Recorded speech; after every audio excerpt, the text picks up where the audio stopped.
नमस्कार, मैं हूं Amod Shrivastava. Amazing thought, amazing message, amazing information की दिशा में आज एक कदम और आगे। आज के इस जानकारी का विषय है मां दंतेश्वरी की कथा।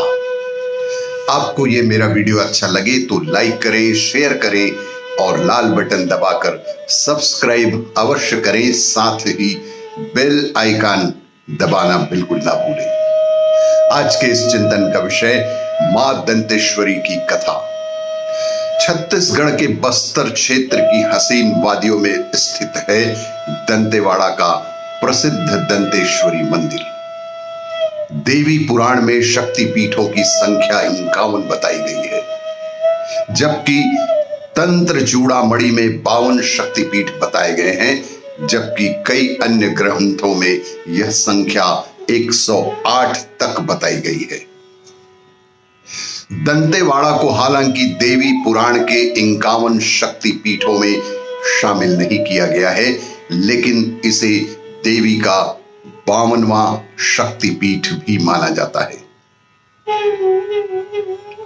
मान्यता है कि यहां पर मां सती का दांत गिरा था, इसीलिए इस जगह का नाम दंतेवाड़ा और माता का नाम मां दंतेश्वरी देवी पड़ा।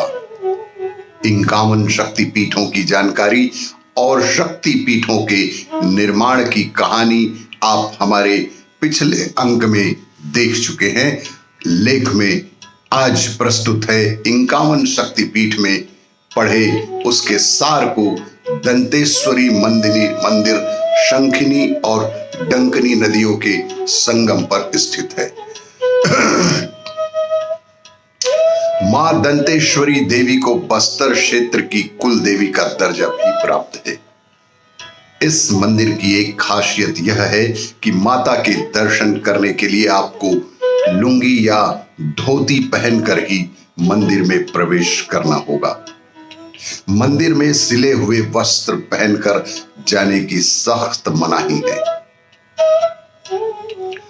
मंदिर के निर्माण की कथा। दंतेवाड़ा शक्तिपीठ में मां दंतेश्वरी के मंदिर का निर्माण कब व कैसे हुआ, इसकी कहानी कुछ इस तरह है। ऐसा माना जाता है कि बस्तर के सबसे पहले काकतीय राजा अन्नम देव वारंगल से यहां आए थे। उन्हें दंतेश्वरी मैया का वरदान मिला हुआ था। कहा जाता है कि अन्नम देव को माता ने वर दिया था कि जहां तक वे जाएंगे उनका राज वहां तक फैलेगा। शर्त यह थी कि राजा को पीछे मुड़कर नहीं देखना था और मैया उनके पीछे पीछे जहां तक जाती वहां तक की जमीन पर उनका राज हो जाता। अन्नम देव के रुकते ही मैया भी रुक जाने वाली थी। अन्नम देव ने चलना शुरू किया और वे कई दिन और कई रात चलते रहे। वे चलते चलते चलते चलते शंखिनी और डंकनी नदियों के संगम पर पहुंचे। यहां उन्होंने नदी पार करने के बाद माता के पीछे आते समय उनकी पायल की आवाज महसूस नहीं की, सो वे वहीं रुक गए और माता के रुक जाने की आशंका से उन्होंने पीछे पलटकर देख ही लिया और माता तब नदी पार कर ही रही थी।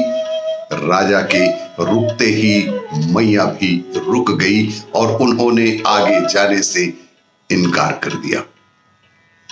दरअसल नदी के जल में डूबे पैरों में बंधी पायल की आवाज पानी के कारण नहीं आ रही थी और राजा इस भ्रम में कि पायल की आवाज नहीं आ रही है, शायद मैया नहीं आ रही है, यह सोचकर पीछे पलट गए।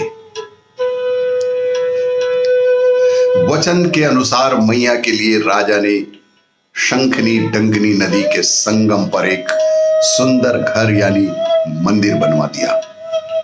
तब से मैया वहीं स्थापित है।